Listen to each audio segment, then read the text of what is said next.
5 of the revolution in Iran. And that means it is the 11th of February, 2026. What's going on in the revolution? Well, you live from Israel. I'm here to bring you the latest news and info. But it's really not news. It's source information and data collected, scrutinized, and analyzed that I have been privy to over the past day since I last brought you the information, and obviously, since the beginning of the beginning and before then.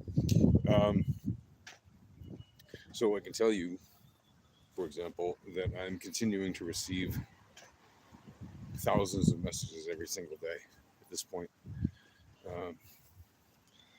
from people in Iran, from dissidents, from friends, allies, and supporters of the Iranian people who are literally just begging for support from the outside world. They are pleading for any kind of international intervention, be it from the Americans or Israel or anyone, to help remove the Ayatollah and the IRGC and basically get rid of this dictatorship that's been oppressing them for 47 years.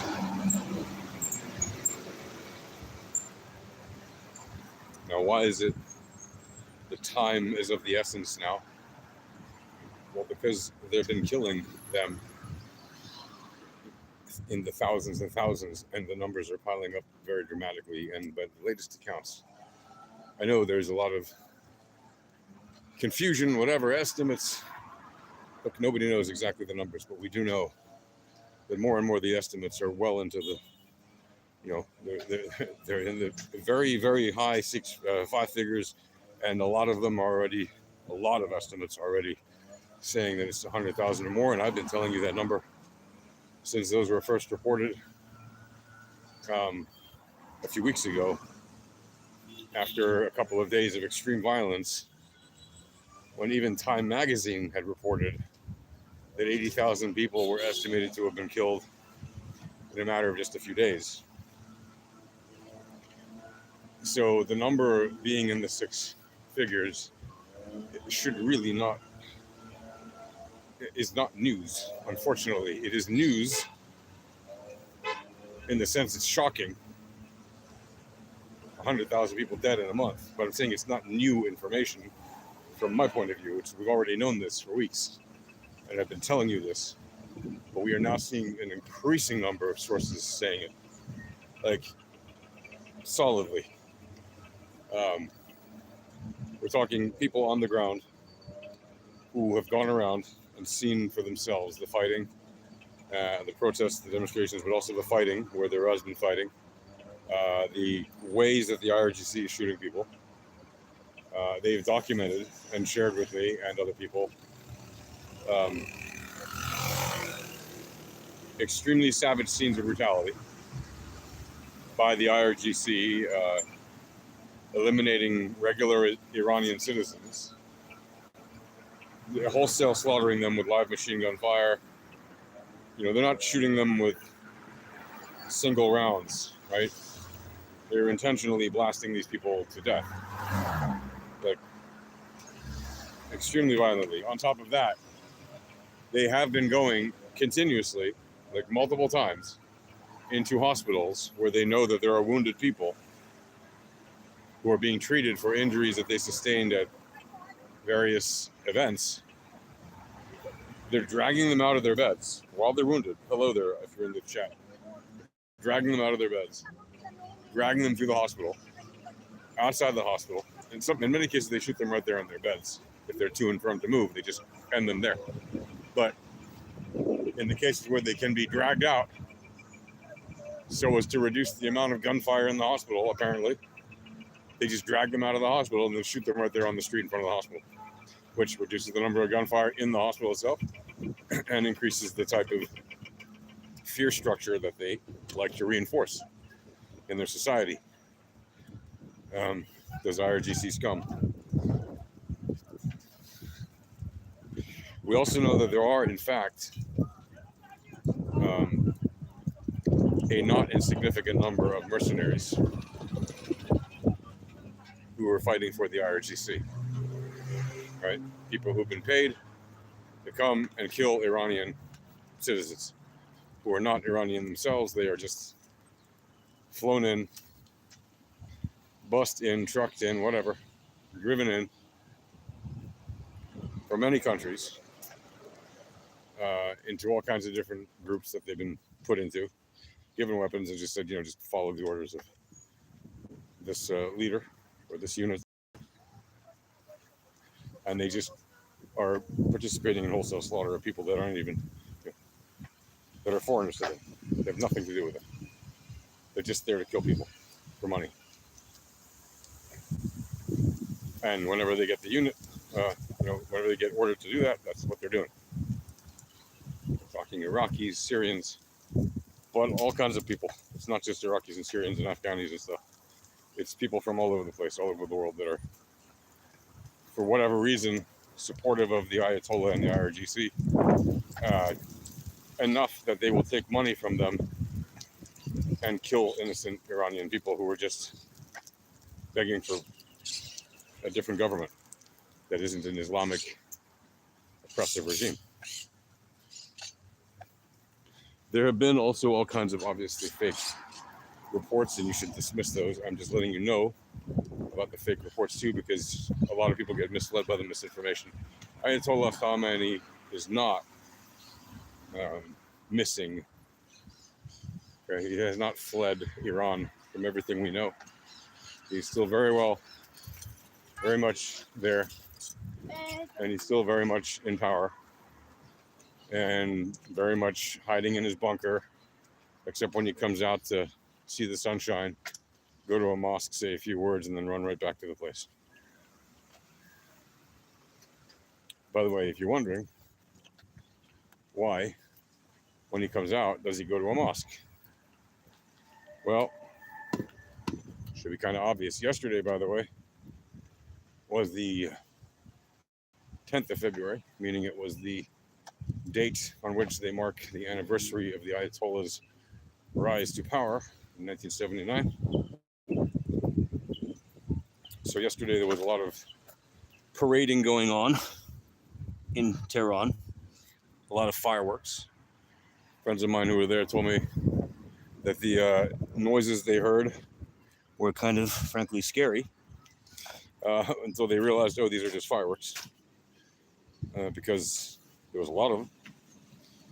And they, at first they didn't know if it was just gunfire or something else. But then they realized, yeah, it's just a parade or whatever, fireworks display.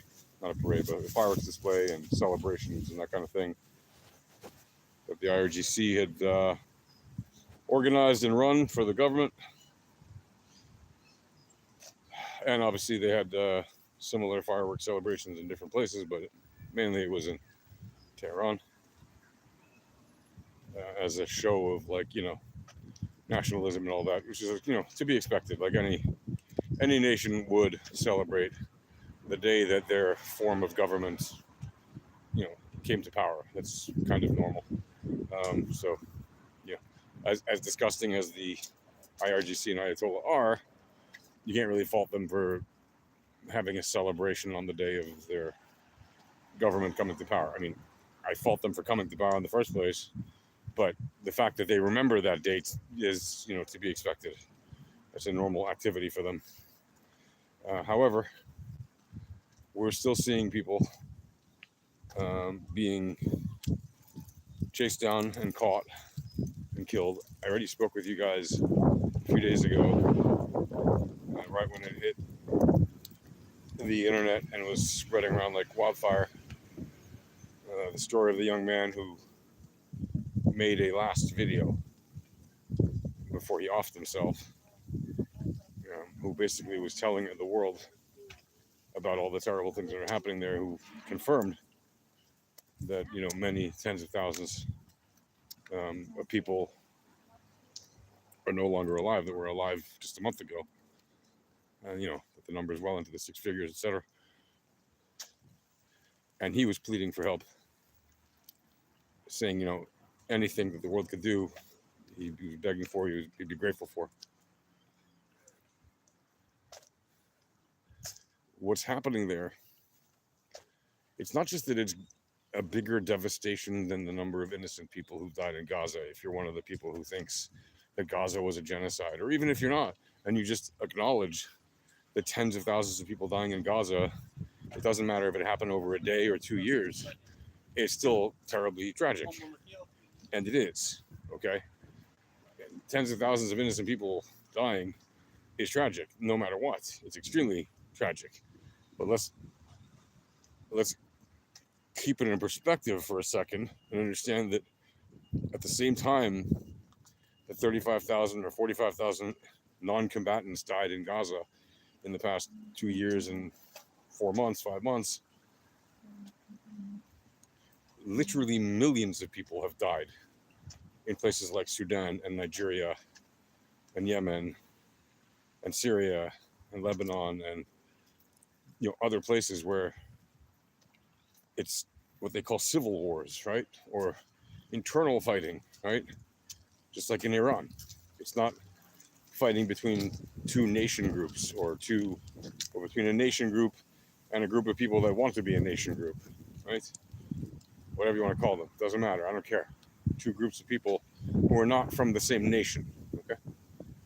In Sudan, it's people who are in the same nation, even though they've also fought with their once fellow countrymen, the South Sudanese, who are now their neighbors, the South Sudanese, right? Because it used to be just one country, Sudan, and now it's Sudan and South Sudan.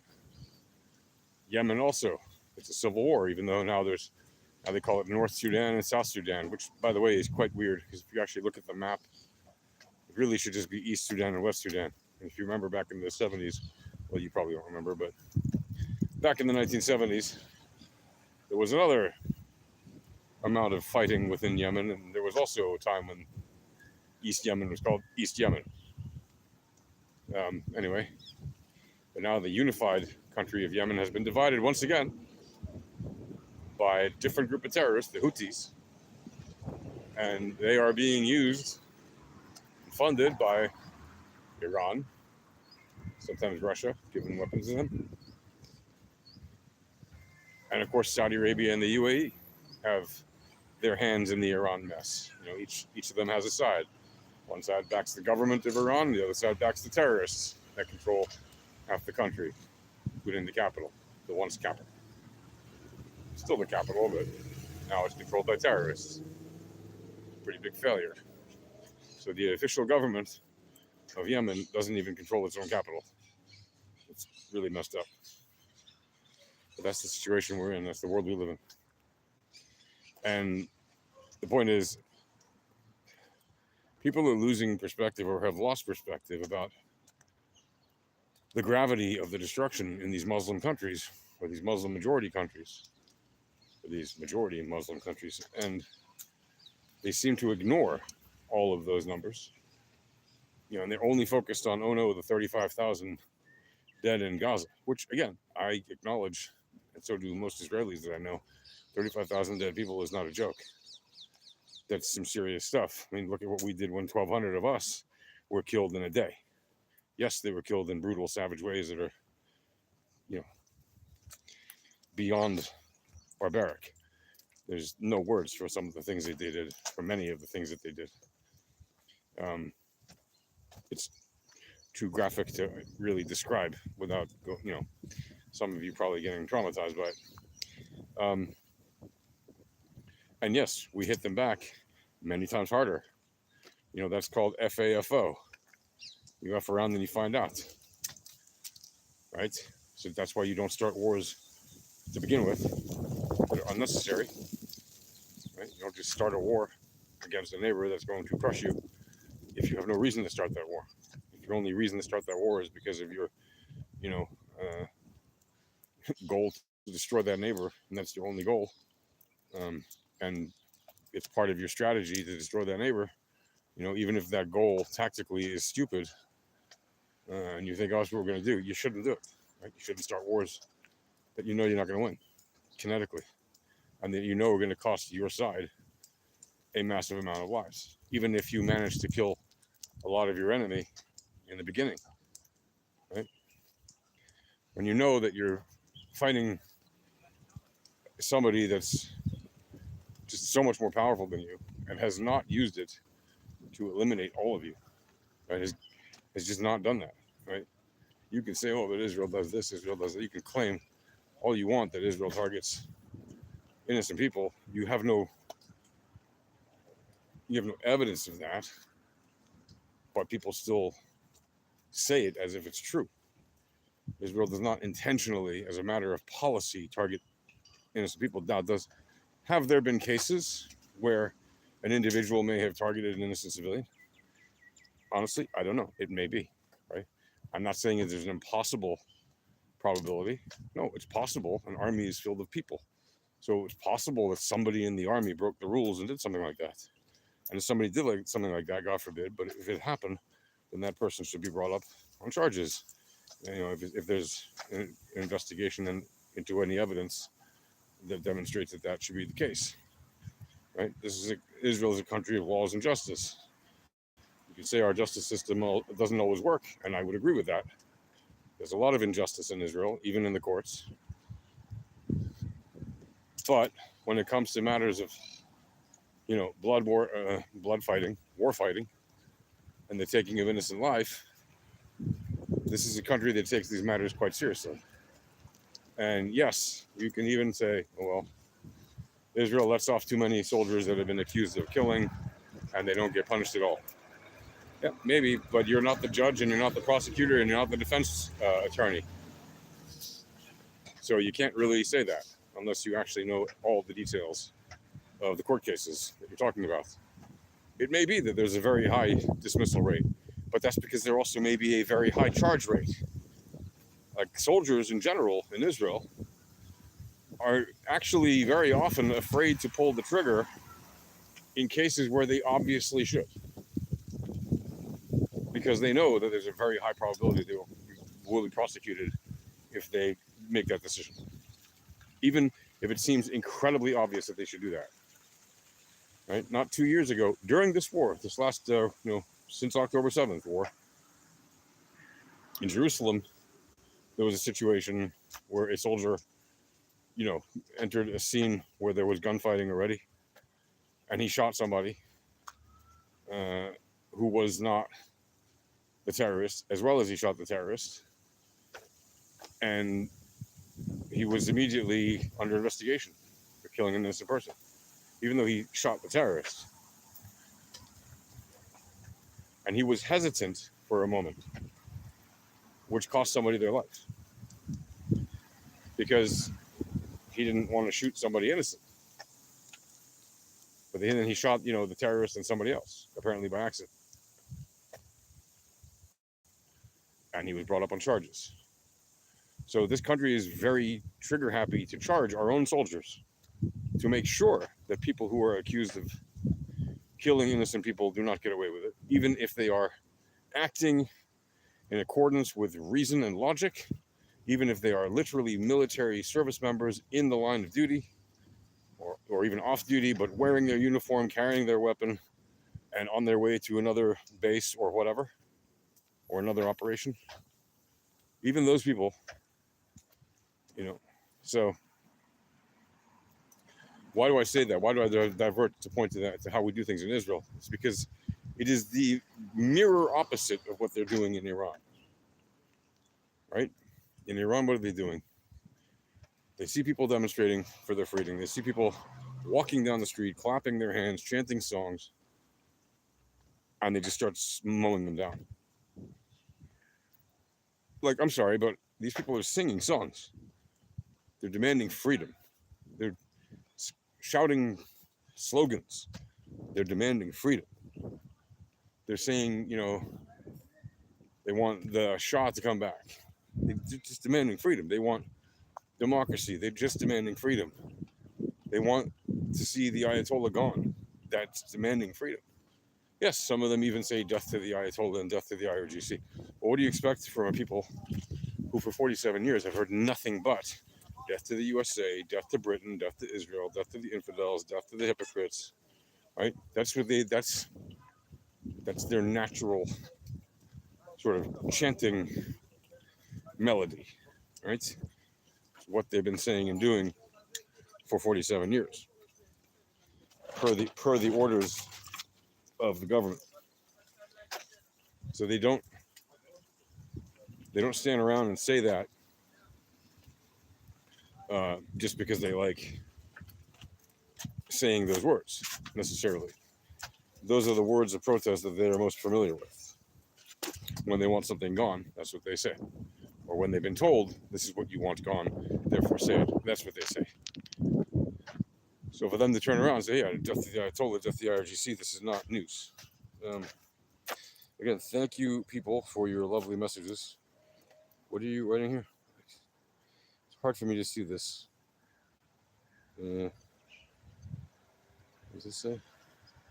Sorry, I can't. It's for no reason. But hello there. Hello, sir. And everybody in the chat. If you would, by the way, please like this video if you do like it and you find it insightful. And of course, subscribe. I'd really appreciate that. Thanks. So that's what's happening right now in Iran, right? Is we're seeing the IRGC do these incredibly horrible things to completely innocent people, wholesale, by massive numbers. Like they've killed 6 digits of people in, a matter of days over the past month, and they continue to do it. I've already reported to you also about the piles and piles of people that they have had to not bury because there wasn't enough room in the cemeteries. They literally had mountains of corpses piled up at the gates of cemeteries across Iran. And rather than bury them all, they just lit bonfires and burnt them. They literally made bonfires out of the corpses and just burnt them to get rid of the evidence, which is horrific, obviously. And that's what they're doing to hide their evidence, their crimes. In addition to that, they've been paving over the streets. And they're continuing to pave over the streets where there's been a lot of violence. Now, you think to yourself, why would they pave over streets where there was violence? Well, they pave over the streets because it's easier to get rid of a lot of forensic evidence that way. So that independent investigative journalists and investigators of all kinds who might want to come and check out the scene and look for evidence that their loved ones or friends or anybody might have been killed illegally, against the law, which is an odd thing to say in a dictatorship where the whole thing is arguably against the law, but basically they're burying the evidence, literally, right? They don't want that evidence to be easily found. So they're just literally running asphalt over the places where there has been fighting, which is, again, horrific. But that is what's happening. And that's why the world needs to not remain silent. We need to stand up and speak out and advocate for the freedom of the people of Iran. That's why I will not stop doing it. There's a reason that even a tiny, tiny, tiny little channel like mine on Instagram, over at the Zentap Talks on Instagram, has had millions of people watching my content in the last couple of weeks, since they discovered it. And a huge number of them, like I said, are from people in Iran and people outside Iran who are Iranian, as well as friends, allies, and supporters. But another huge portion, and this is the most important part to me in many ways, because yes, I'm glad that the people of Iran see that I support them, and I'm overwhelmed by their messages. But a huge number, the majority of people, are shocked. And do what you have to do. Hello there. Thank you. A huge number of people that are seeing this stuff. It's the most important thing to me on this issue is that we're reaching people who have no idea about Iran, reaching people who have no idea about anything to do with the Middle East, frankly. They think they may know a thing or two, maybe, A lot of them don't, though, admittedly. And they're asking, what is this about? Who is fighting? Where is Iran? Like, you have to remember there's a lot of people in the world who are severely ignorant of geography. And there are many such people in Anglo countries, right? In America and around the world, but especially in America, sadly, where a huge number of people don't. So, anyway, that is the quick update I wanted to bring you. I hope that you find it useful, like I said. I hope that you will be kind enough to like and subscribe to this so that the algorithm will help me reach more people, especially those who don't know anything about this, because, like I said, that is the most important thing for this content, for what I'm doing. Like, we want people who don't even know anything about this to be informed about this so that they can make a difference. Because make a difference you do. When you see something new for the first time, you are now